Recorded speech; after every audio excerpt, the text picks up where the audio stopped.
समय जब मुंह फेर लेता है कुत्ता भी शेर को घेर लेता है। मैं उतरता हुआ समंदर हूं किनारे, घर मत बना लेना, अन्यथा एक एक इंच का जमीन का हिसाब देना होगा। मैं आरडी भारती और आप देख रहे हैं बिहारी सुल्तान। बहन मायावती जी और योगी सरकार दोनों आमने सामने हैं। योगी सरकार ने भदोही जिला को संत रविदास नगर जो है नाम बदलने की प्रक्रिया पूरी कर दी, तो बहन मायावती जी का ट्वीट आता है और वो कहती हैं कि मान्यवर काशीराम जी के नाम से भी बहुत सारे जिले बनाए हुए हैं, बहुत सारा योजना है। तो मैं योगी सरकार से अपील करती हूं कि 9 अक्टूबर जो कि मान्यवर काशीराम जी का परिनिर्वाण दिवस है, उससे पहले सबका नाम परिवर्तित हो जाए। लेकिन बहन मायावती जी इसे उदारता ना समझे। भाजपा सरकार का, भाजपा सरकार की लंका लगी पड़ी है। बांकीपुर विधानसभा चुनाव का एग्जिट पोल आ गया है। रातों की नींद और दिन का चैन भाजपा के कार्यकर्ताओं को नहीं है। रिजल्ट आ जाए उससे पहले ये तैयारी कर लेंगे कैसे सर्टिफिकेट दिया जाए, कैसे चुनाव आयोग को मैनेज किया जाए। लेकिन लंका तो लग गई है, डर तो समा गया है। उत्तर प्रदेश में भाजपा की सरकार है, भाजपा ये चाहती है इन तमाम कार्यों को करके SC ST OBC को अपनी तरफ कर लेंगे, उनका सहानुभूति प्राप्त कर लेंगे। और वोट बैंक हैं, तो वोट बैंक पे धावा तो बोलना है, लेकिन कितना आरक्षण में घपला हुआ, कितने फर्जी जो है वैकेंसी में फर्जीवाड़ा हुआ है, बाकी बहुत सारे कार्य गिनाने को हैं। बहन मायावती जी बड़े भोलेपन में उन्होंने जो है धन्यवाद कर दिया और मांग भी रख दी। लेकिन ये सरकार डरी हुई है, डर के कारण ये सब कुछ कर रही है ताकि कुछ मतदाताओं को अपनी तरफ कर लें, काट लें, रिझा लें। लेकिन क्या उत्तर प्रदेश की जनता हिसाब नहीं लेगी? क्या उत्तर प्रदेश की जनता यह नहीं पूछेगी पिछले 10 सालों में हमारा क्या बजट है, उस बजट के अनुसार आपने कौन कौन से काम किए हैं? सरकार में जो नौकरियां दी गई है उसमें कितने प्रतिशत लोग हमारे गए हैं? संविधान में तो सब कुछ निहित है, लेकिन आपने जो हाथ में संविधान रख के और सरेआम जो बेईमानी किया है उसका हिसाब दो। मैंने पहले ही कह दिया था कि मैं उतरता हुआ समंदर हूं, एक एक इंच का हिसाब लूंगा, किनारे घर मत बना लेना। हो सकता है कि सपा, कांग्रेस और बाकी जितने भी विपक्षी दल हैं उन्हें अटपटा लगता हो कि उन्होंने योगी सरकार को धन्यवाद क्यों किया। हो सकता है इस ट्वीट को लेकर जो है विपक्ष ये कह दे कि इनकी और भाजपा की सांठगांठ है, ये बी टीम है। लेकिन इन्हें इस बात का नहीं जानकारी कि बहन मायावती जी अगर पावर में आ गई तो सभी विभागों का जांच बिठा देगी। कहाँ कहाँ अन्याय हुआ है, कहाँ कहाँ हेराफेरी हुआ है, कहाँ कहाँ बहुजन समाज के साथ घपलेबाजी हुआ है, ये सब कुछ हो जाएगा। बस सत्ता में आने की देर है। बहुजन समाज को ये समझ में आ जाए, इस 85% जनता को, कि बहन मायावती जी को अगर सत्ता में ले आते हैं तो पिछले 15 साल का रिकॉर्ड खंगाल लिए जाएंगे।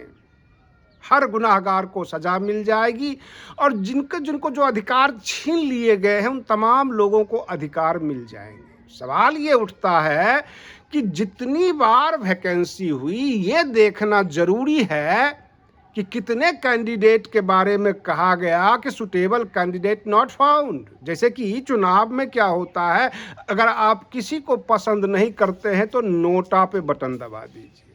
ठीक उसी तरह ये इस्तेमाल करते हैं सरकारी महकमा कि अगर किसी को आरक्षण का लाभ नहीं देना हो तो कह देंगे सुटेबल कैंडिडेट नॉट फाउंड। अभी तो बांकीपुर विधानसभा चुनाव का रिजल्ट आना बाकी है। बाकी देश के बहुत सारे हिस्सों में जहां जहां से भाजपा उखड़ रही है, जैसे कि पप्पू यादव जी संसद पे बाबा बनकर चंदा मांग रहे थे। वो ये दिखाने का प्रयास कर रहे थे कि चंदा चोरी कैसे हुआ। कहने का मतलब कि दान और चढ़ावा में जो घोटाला हुआ राम मंदिर में वो कैसे हुआ, वो बाबा बनकर एक्टिंग कर रहे थे। बहुत सारे चीज़ मीम बनाए गए वहाँ पर, और राहुल गांधी जी ने भी चंदा वगैरह दिया।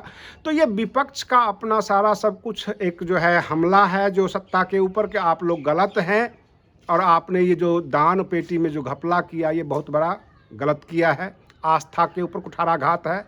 लेकिन उत्तर प्रदेश की जनता पिछले 10 साल का योगी सरकार से और उससे पीछे अखिलेश यादव जी की 5 साल की सरकार रही। पिछले 15 सालों का हिसाब किताब मांगने वाली है बहुजन समाज के लोग। और रही बात ये कि नाम बदल दिया, नाम बदलने से क्या किसी का कर्म बदल जाएगा, किसी की स्थिति बदल जाएगी? हम मान लेते हैं कि चलो भाई, बहुजन समाज को बड़ा अच्छा लगा कि उनके महापुरुष के नाम से संत रविदास नगर कर दिया गया, लेकिन SC ST क्लास के उस समाज के बच्चों के लिए भाजपा ने क्या क्या किया, ये भी गिनाना बहुत ज़रूरी है। और रही बात ये कि सबसे बड़ी बात ये है कि जो संवैधानिक हक अधिकार हैं, जो उनके वैकेंसीज वगैरह होते हैं, जो उनके फंड्स होते हैं, SC ST निगम के होते हैं, जो वहाँ पर उनके लिए लोन वगैरह प्रोवाइड किया जाता है, जिसको कहते हैं कि लोन देकर जो है अपना खुद का रोजगार देने की सारी कोशिशें सरकार की है। तो बजट तो हर बार आती है, हर साल आती है, उन तमाम बजट का कभी भी डिस्प्ले नहीं किया गया योगी सरकार के द्वारा। बहन मायावती जी का उसके ऊपर भी ध्यान है, समाज के किन हिस्सों को छोड़ा गया, किन हिस्सों को जो है बढ़ावा दिया गया, ये सब कुछ करती हुई आई है सरकार। और बहन जी हर चीज़ का हिसाब लेंगी। बस उन्होंने एक रैंडम ट्वीट कर दिया कि चलो भाई, मीडिया के खबरों से हमें पता लगा है कि आप नाम बदलने वाले हो, तो मैं आग्रह ये करती हूँ कि 9 अक्टूबर का जो परिनिर्वाण दिवस है मान्यवर काशीराम जी का, तो मान्यवर काशीराम जी के नाम से जो जिले बनाए गए हैं उनका भी नामकरण कर दीजिए। लेकिन ऐसा होगा नहीं, क्योंकि मान्यवर काशीराम जी एक पार्टी के संस्थापक रहे हैं, बहुजन समाज पार्टी के, और वो एक राजनीतिक दल है। योगी सरकार ऐसा करना नहीं चाहेगी। हाँ, संत रविदास जो है वो संत थे, महात्मा थे, उनके नाम से कर दिया तो कोई आपत्ति नहीं हुई। लेकिन अगर आप ये कहेंगे कि डॉक्टर अंबेडकर के नाम से करवा दिया जाए अथवा मान्यवर काशीराम जी के नाम वाला करवा दिया जाए, तो डॉक्टर अंबेडकर को भी वो कह देंगे राम जी अंबेडकर, पता नहीं नाम जोड़ देते हैं, उसमें आगे पीछे लगा देते हैं। और मान्यवर काशीराम जी के नाम वाले जो भी जिला होगा उसको तो वो करेंगे नहीं, क्योंकि उसको राजनीति से जोड़ दिया जाएगा। रही बात ये कि बहुत सारे हमारे दर्शकों ने एक सवाल कर दिया, क्या नाम बदलने से जो है सरकार लोगों का जो स्थिति है वो बदल देगी? बहुत सारे लोगों ने ये कहा कि बहन मायावती जी ने ट्वीट करके धन्यवाद दे दिया, अगर सब कुछ भाजपा ही कर देगी तो बसपा क्या करने आएगी? बसपा का जब शासन आएगा तो बसपा क्या करेगी? बसपा को तो यही करना है कि जितने भी नाम बदले गए उसको ठीक करना है। बहन मायावती जी ये आरोप लगाती हैं कि जब सपा का शासन आया तो जितनी भी जातिवादी संकीर्ण सोच के लोग थे उन्होंने नाम बदल दिया। कहने का मतलब सीधा हमला अखिलेश यादव जी के ऊपर वो करते हैं कि उन्होंने नाम बदल दिया। अगर योगी सरकार फिर से वही नाम कर देगी तो बहन मायावती जी क्या करेंगी? केवल गवर्नमेंट चलाएंगी, गवर्नेंस करेंगी, और गवर्नमेंट में जितने भी घपले घोटाले हुए हैं उस पर ध्यान देंगी, क्योंकि नाम तो पहले से योगी सरकार बदल देगी। सवाल ये भी उठता है कि बहन मायावती जी को यह भी सवाल करना चाहिए, चुनाव भी नज़दीक है, कि राज्य के जितने बेरोजगार युवक हैं, खास करके बहुजन समाज के लोग, उनमें जो बेरोजगार हैं तो उनको रोजगार क्यों नहीं मिला? क्या सुटेबल कैंडिडेट नॉट फाउंड की श्रेणी में आ गए, अथवा सरकार के पास रोजगार नहीं थी? दो बातें।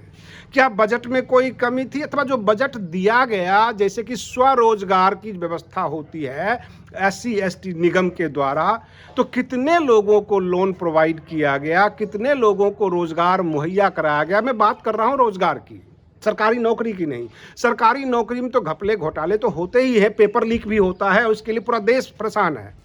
जो स्वरोजगार योजना है, जो सरकार की एक बजट है कि कुछ लोन के रूप में, कुछ सब्सिडी के रूप में आम जनता को सपोर्ट कीजिए, जनता ऊपर उठेगी, अपना स्वरोजगार कर लेगी, अपना रोजगार करेगी। तो क्या उत्तर प्रदेश की जो जनता है, जो बहुजन समाज के लोग हैं, कितने लोगों को सरकार के द्वारा स्वरोजगार दिया गया? बहुत सारे जो आपने ऐड भी देखा होगा, मुद्रा लोन, प्रधानमंत्री जो है लोन, बहुत सारा लोन दिया जाता है। क्या उत्तर प्रदेश के बेरोजगार युवकों को, बहुजन समाज के लोगों को इस तरह से सहायता प्रदान की गई भाजपा के सरकार में? अखिलेश यादव जी के 5 साल की सरकार थी, उन्होंने क्या क्या किया? क्योंकि यहाँ पर जब चुनाव होगा, सवाल पूछने वाली बसपा होगी और कुछ जवाब अखिलेश यादव जी को देना है और बाकी जवाब पूरे के पूरे योगी सरकार को देना है। आज के लिए बस इतना ही। आप बने रहिए बिहारी सुल्तान चैनल पर। हम फिर मिलते हैं अगले वीडियो में। तब तक के लिए धन्यवाद।